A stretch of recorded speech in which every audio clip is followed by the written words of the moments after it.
So let's go through the definition of GDP. GDP is the market value of all final goods and services produced within a country in a given time period. When it comes to market value, in the United States, everything would be valued in dollars. If you had France, it would be euros. But you use whatever the market transactions are being done in for that country. One other thing with this is that any kind of production that you do where there's no market transaction, that production does not count towards GDP. So for example, if you have an apple tree at your house and you tend to it, you fertilize it, you take care of it, it produces a bunch of apples, none of those apples would count towards the GDP, even though there's a product there, because there's no market transaction. There's no way economists would even know about it. When we look at what's excluded from GDP, we look at items that are illegally produced, maybe production under the table or production of goods that cannot legally be traded. And then it also would look at things that you would produce at home that there was no market transaction. Like I talked about the apple tree, but it could also be things like, you do work around your property, you maintain your property, and so forth. This is a key component looking at the final goods versus the intermediate goods aspect of GDP. You have to count the GDP value at its final stage for production, because if you have production that's in an intermediate stage, if you counted that production and then also counted it at the final stage, you'd be overvaluing the production in your economy. So if you look at something like, in the United States we grow wheat. People don't directly eat wheat. It gets milled into flour. The flour then eventually becomes bread. So if you counted the value of the wheat production, and you counted the value of the flour, and you counted the value of the bread, you're going to overvalue the wheat and flour.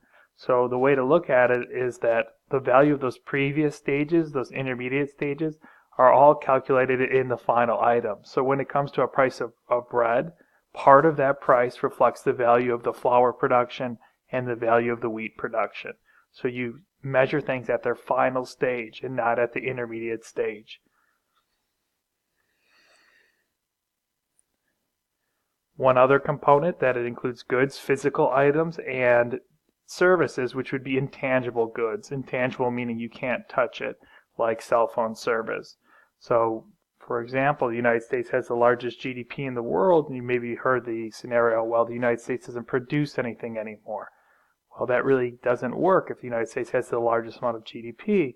So what's the issue? People don't see the production as much anymore because it's more service-based. Think about the majors or fields you're getting into. They're all in the service industry and not necessarily a manufacturing of tangible goods. So just keep in mind that services do count towards the GDP, and they should count because people earn incomes from providing services and people are willing to pay for services. So services are included as production. Any kind of type of past production counts in the past when it was made, and it only includes the production for the year that's under consideration or the quarter that's under consideration.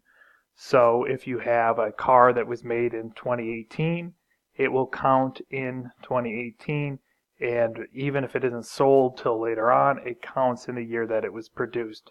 So you have to think about, when does the wealth come into existence? It comes into existence in the year that it was produced, and that is when it counts towards GDP. So for that car, it could get sold a bunch of times in the future. It's not as if additional wealth is coming into existence in the future because of that car. So when did the wealth come into existence? When it was produced during the year that I gave you, 2018, and that's when it counts towards the GDP. Within a country, so as long as the production is within the country's borders, it counts towards that country's GDP. It does not matter if the individuals within the country actually are natives or foreigners for the country. As long as the production is within the country, it counts. So, for example, the Chobani yogurt brand, the individual that owns that is actually from Turkey. He's an immigrant to the United States, but that production takes place inside the United States, so it counts towards the U.S.'s GDP. And when you look at GDP statistics, usually they're calculated quarterly, so 4 quarters in a year, meaning each quarter is 3 months, And you also see the statistics yearly, 2018, 2017, and so forth.